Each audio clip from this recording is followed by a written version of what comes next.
물건을 제자리에 갖다 놔라. Place it at original place. 되게 어렵게 갔잖아요, 그죠? 근데 실제로 미국에서 어떻게 하는 줄 아세요? Put it back. Put it back.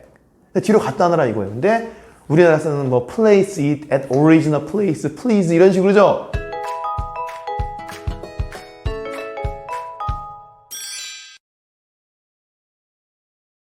안녕하세요. 저는 서울에서 고등학생들에게 영어를 가르치고 있는 소원섭이라고 합니다. 네, 반갑습니다. 제가 총 미국에서 3년의 유학 경험이 있는데 일단은 초반 1년은 어학연수를 했어요. 그래서 2011년 1월부터 12월까지 미국 텍사스에 있는 북부 텍사스 대학교라는 곳에서 어학연수원에서 1년 동안 어학연수를 했고, 그리고 2년 동안은 애리조나, 미국이에요. 미국 애리조나에 있는 썬더버드 경영대학원이라는 데서 경영학 석사를 공부를 했습니다. 이게 정말 큰 차이 중에 하나인 게, 한국에서의 친구라는 전제 조건은 같은 나이다 라는 그게 전제 조건이란 말이죠. 그죠? 한국은 한 살만 달라도 형 동생 하게 되고 언니 동생을 하게 되잖아요. 그죠? 근데 미국은 그런 개념이 별로 없어요. 그래서 서로 나이를 별로 안 궁금해요. 일단. 그러니까 안 물어본다는 이유가 안 궁금하니까. 그래서 한 번은 되게 재밌는 경우가 있었는데, 월마트에 술을 사러 간 적이 있어요. 그래서 친구랑 다 같이 갔는데 한 명이 나이가 안 되는 거예요. 미국에서는 22살 때부터 술을 먹을 수 있거든요. 그러니까 22살 생일이 지나야 술을 먹을 수 있어요. 근데 그 친구가 나는 생일이 안 지났다, 술을 살 수 없다라고 하더라고. 근데 그 옆에 있는 애가 나는 술을 살 수 있다 하더라고요. 그러더니 걔네들 친구 먹은 지 2달이 넘었는데 그제서야 너 몇 살이야? 물어보더라고. 알고 보니 10살 차이. 한 명 21살, 한 명 31살. 둘이 10살 차이가 나는데 2달 동안 서로 나이에 대한 궁금증이 없는 거야. 그러다가 결국 술 달 때 그때 알게 되더라고. 근데 그 21살짜리 반응이 더 웃겨. So old. 너 늙었대. 별 의미가 없어요. 그러다 보니까 우리가 할아버지한테도 웬만한 영어 이름을 불러요. 폴, hey George, 마이클 이런 식으로 할아버지들한테도 이름을 부르다 보니까 친구랑 대화하듯이 대화가 되더라고. 그래서 할아버지랑도 친구가 될 수 있구나라는 것을 거기서 많이 느꼈습니다. 팁 문화는 좀 돌아버릴 것 같습니다. 일단은 팁이라는 게, 한국에서의 팁은 너 잘했어, 일로 와, 팁 줄게 이거잖아요. 그죠? 그러니까 원래 우리가 알고 있는 팁은 어떤 고마움에 대한 표시, 서비스의 개념인 것 같은데, 미국은 법적으로 정해져 있어요. 10% 이상의 팁을 줘야 된단 말이죠. 그래서 보통 사람이 손 닿는 것이라면 다 팁을 제공해야 돼요. 음식점 물론이에요. 그러니까 음식점 가면은 서버가 한 명이 전담을 해요. 웨이터, 웨이트레스가 그 테이블 전담을 해. 그 사람만 불러야 돼. 왜? 그 사람이 그 식사를 책임질 거기 때문에. 그래서 처음부터 끝까지 한 사람한테만 서비스를 받아야 돼요. 그리고 나서 그 서비스에 대한 그 비용을 따로 지불해야 돼요. 약 음식값이 10,000원이다. 그럼 잘 들어보세요. 10,000원이면은 일단 세금이 10% 붙어요. 1,000원 붙죠? 그리고 10,000원에 대한 팁이 보통 10%에서 20% 사이? 근데 저는 중간으로 15% 주는데 1,500원이 팁이에요. 그러면 결국엔 10,000원짜리 식사 먹으러 갔다가 12,500원을 내는 거죠. 그래서 팁 문화가 워낙 당연하고, 왜 당연하냐면 그 사람들은 팁이 월급이거든요. 그러다 보니까 팁으로서 월급을 충당하기 때문에 팁에 목숨을 걸 수밖에 없고, 심지어 미용실에서도 머리 자르는데 돈 냈잖아요. 그죠? 근데 거기에 팁을 줘야 되고, 바에서도 칵테일이 뭐야? 섞어야 칵테일이잖아. 섞어줬다고 2,000원 줘야 돼. 잠깐 나 흥분했네? 병맥주가 뭐야? 병을 따로 먹는 맥주잖아요. 병 땄다고 팁 얻네? 돌아버립니다, 여러분. What the hell입니다. 네. 저도 인종차별에 대한 걱정이 좀 많아가지고 저는 캐나다를 갈까라는 생각을 했었어요. 미국에 총이 무섭대더라, 인종차별이 있다더라 그래서 많이 걱정했는데, 정말 다행인 게 제가 딱 갔을 때 싸이 강남 스타일이 한창 인기 많을 때였고 K-팝이 뜰 때였어요. 그러다 보니까 오히려 한 번은 제가 H&M 그 매장에 가서 옷을 사러 가는데 저보고 원빈은 아니에요. 그래서 나 한국 사람이다 했더니 반갑다, 나 얼마 전에 아저씨란 영화를 봤다라고 하더라고요. 백인이. 그래서 깜짝 놀랐어요. 그래서 그때 제 기억으로는 한국 사람이었기 때문에 한국 문화, 그죠?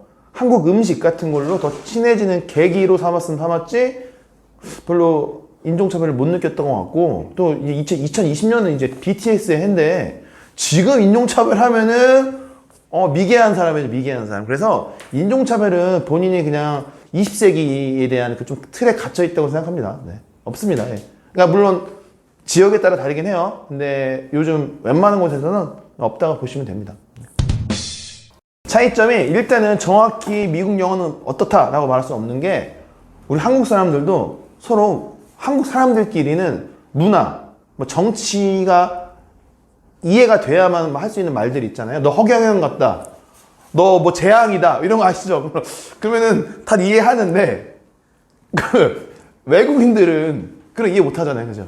그래서 이게 미국인 자기네들끼리 하는 말이랑 한국 사람한테 하는 말이 좀 다를 수가 있어요. 그리고 우리도 외국 애들이 한국말을 하는 애들 만나보면 10초면은 이 한국어 실력을 알 수 있잖아요. 그래서 미국 애들도 한국 사람을 만나면 대충 눈치 까고 나서 쉽게 편하게 얘기해주는 경향이 있어요. 그래서 얘기가 조금 빗나갔는데 미국에서는 좀 배려를 받는 그런 영어를 할 수 있으니까 그 제가 뭐 100% 리얼 영어다라고 좀 말하기에는 제가 좀 모르는 부분이 있고 우리나라 사람들이 너무 좀 돌려서 어렵게 말한 것 같아요.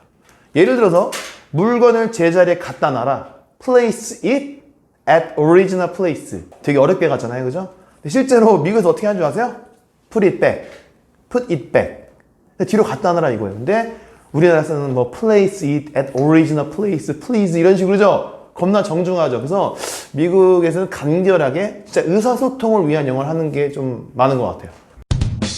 일단 어학연수로 왔을 때는 물론 1차적으로 영어를 공부하겠다는 게 목적이었고, 그리고 저는 궁극적으로 미국에서 공부할 생각이 있었기 때문에 미국의 교육 환경은 어떤지, 내가 적응은 잘 할 수 있는지에 대해서 알아보기 위해서 일단 어학연수 갔고, 그 나중에 2년 동안에는 제 꿈이 사실은 교수였어요. 그래서 교수를 하려면 석사, 박사가 필요하잖아요. 그죠? 그래서 석사, 박사 학위를 따려고 대학원을 간 겁니다. 어학연수 같은 경우에는 일단 기본적으로 말하기, 듣기가 엄청 늘었죠. 근데 의외로 글쓰기가 늘었어요. 왜냐면은 어학연수원에서 문법을 체계적으로 공부하다 보니까 문법도 다 심도 있게 공부하게 되고, 또 워낙 글을 많이 쓰기 때문에 글쓰기 능력도 많이 늘었던 것 같습니다. 그리고 뭐 대학원에서 당연히 학위를 따러 갔기 때문에 학위를 따러 갔죠. 그래서 학위에 취직에 도움됐고, 또 경영학 석사이기 때문에 경영학 쪽에서도 깊이 있는 공부를 했던 것 같습니다. 그래서 이게 직접적인 이런 도움이 됐던 것들이고, 간접적인 것들은 아무래도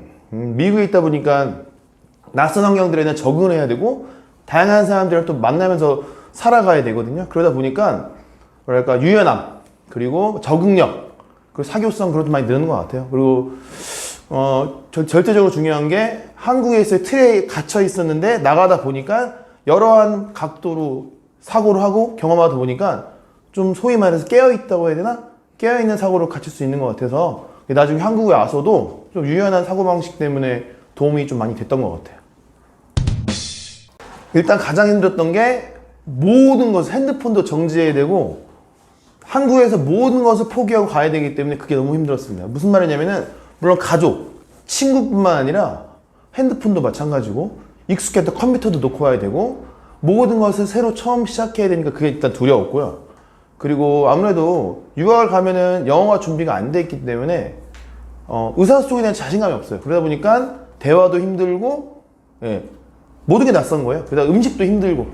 그래서 저 같은 경우에는 유학을 가고 나서 맥도날드 가는 게 두려운 거예요. 월마트에서 빵을 한 2만 원치 샀어요. 그런 다음에 3일 동안 밖에 안 나갔어요. 그래서 우유와 빵과 주스로 3일 동안 기숙사에 처박힌 적이 있습니다. 그래서 그 정도로 많이 좀 낯설었던 환경이었던 것 같습니다. 어학연수생 기준을 말씀드리면 어학연수생 기준으로는 한 달에 학비가 100만 원 정도 든다고 보시면 돼요. 한 달에 100만 원 정도 들어간다 이렇게 생각하시면 되고, 그 학비가 이 대학교 말씀드리면 또 주립대하고 사립대가 달라요. 주립대는 우리가 소위 알고 있는 그 국립대 같은 개념이라서 가격이 좀 저렴한 편이에요. 그래도 그 미국에 있는 진짜 그 주에 있는 시민들만 좀 싸게 해주지 실제 이 국제학생들에게는 돈을 좀 비싸게 받아요. 그래서 이게 좀 충격적인데 한 달에 300만 원. 근데 이건 또 주립대 경우예요. 사립대, 뉴욕에 있는 사립대 데는 한 달에 500만 원이 들어요. 학비가 달. 물론 방학 제외예요. 방학 제외. 그리고 물론 유학을 왔기 때문에 살 곳이 없겠죠. 그래서 주거 비용을 지불해야 되는데 기숙사는 한 달에 한 50만 원 정도라고 보시면 되고, 근데 주변에 아파트를 사는 경우가 많거든요. 월세 개념으로. 그때는 한 7, 80만 원 정도? 그리고 마지막으로 식비잖아요. 그죠? 물론 사 먹기도 하고 만들어 먹기도 하죠. 그죠? 그래서 평균적으로 한 끼당 10,000원이 든다라는 생각하면 되거든요. 그러면 한 달에 식비도 만만치 않아요. 한 50만 이상 들거든요. 그래서 이거 다 종합해 보면은 학비는 100에서 300은 다양하고요. 그리고 주거비용 식비는 한 150 정도 들잖아요. 그죠? 그래서 용돈까지 하면은 일단은 그 학비 이외에도 들어간 돈이 150만 원에서 200만 원 정도 든다고 생각하시면 됩니다. 네, 그래서 꽤 많이 드는 돈이에요. 일단 저 같은 경우에는 부모님의 도움을 많이 받았고, 그리고 제가 뭐 모아둔도 있었기 때문에 제가 과외를 했거든요. 사실 제가 그 유학 가기 전에 과외를 몇 년 동안 했었는데 그걸로 비용 충당했으나 뭐 기본적으로는 부모님이 좀 지원을 해주셨고, 그리고 근데 주변 많은 친구들은 좀 똘똘한 친구들이 많아가지고 잘 알아보면은 장학금 제도가 진짜 많거든요. 근데 저는 바보여가지고 그냥 생돈 다 날렸어요. 네.